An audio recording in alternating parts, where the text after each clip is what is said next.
नदीच्या पात्रातून पाण्याचे लोटच्या लोट जे आले ते जमिनीच वाहून गेल्या. म्हणजे घरदारं वाहून गेली, जमीन वाहून गेल्या, जमिनीवरचे माती वाहून गेली, खडक सगळे गोटे हे सगळे वरती आले. आणि मग अशा परिस्थितीत शेतकरी विचारायला लागला की खायचं काय.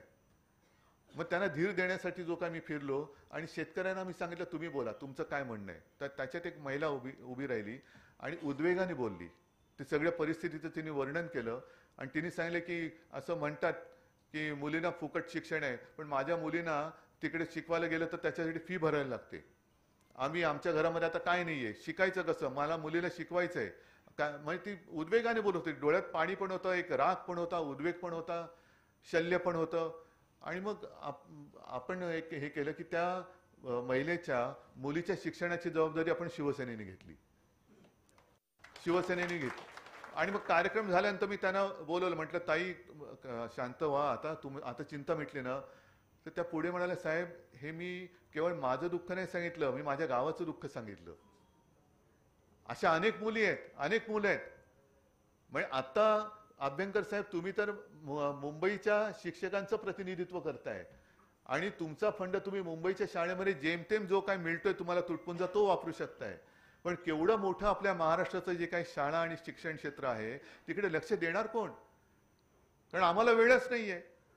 मुलांना शिकून तयार करण्याची आमची जबाबदारीच नाहीये. आम्हाला फक्त पक्ष फोडायचे आहेत, आमदार फोडायचे आहेत, खासदार फोडायचे आहेत. आम्ही टिकोजीराव खुर्चीवर बसलो का दुनिया गेली खड्ड्यात, आम्हाला काय करायचं त्याचं. आणि मग तिथे तुमचा जो विषय येतो की नुसतं रेवडी दिल्यानंतर सगळं काही विसरून आपण नको ती माणसं निवडून देतो.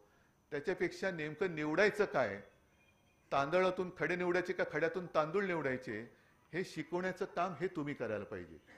नाहीतर असे कार्यक्रम होत राहतील. आणखीन मी पण सांगेन, मी पण माझा फंड देतो, किती द्याल, किती कॉम्प्युटर देणार. बरं कॉम्प्युटर दिल्यानंतर त्याला कॉम्प्युटरचा तो ऑपरेटर आणि शिक्षक असं कॉम्बिनेशन पाहिजे, हे कोण शिकवणार परत. तर ह्या सगळ्या गोष्टी म्हणजे हे वाटतं करायचं म्हटलं तर करू शकतो आणि ते केलंच पाहिजे.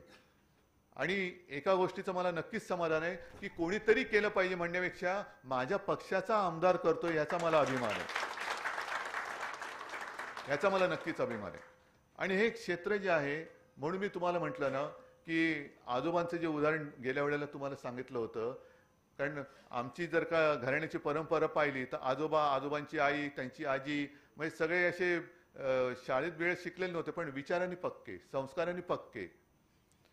तर एकदा शाळेतनं आजोबांच्या आईना बोलवणं आलं की जरा बोलाय, आजच आजोबांची पुण्यतिथी आहे. तर आजोबांच्या आईला बोलवलं आणि त्यांनी शिक्षकांनी सांगितलं की हा केशव जरा अभ्यासात कच्चा आहे, त्याची तयारी करून घ्यायला पाहिजे. आताचं शिक्षक सुद्धा ते होतं ना तुमची काय होते, पीटीए.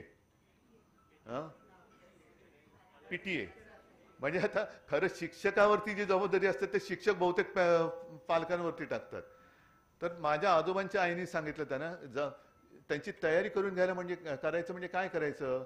आम्ही शाळेमध्ये धोंडा पाठवत असतो, त्याला शेंदूर फासायचं काम तुम्ही करायचं असतं, आम्हाला नाही सांगायचं.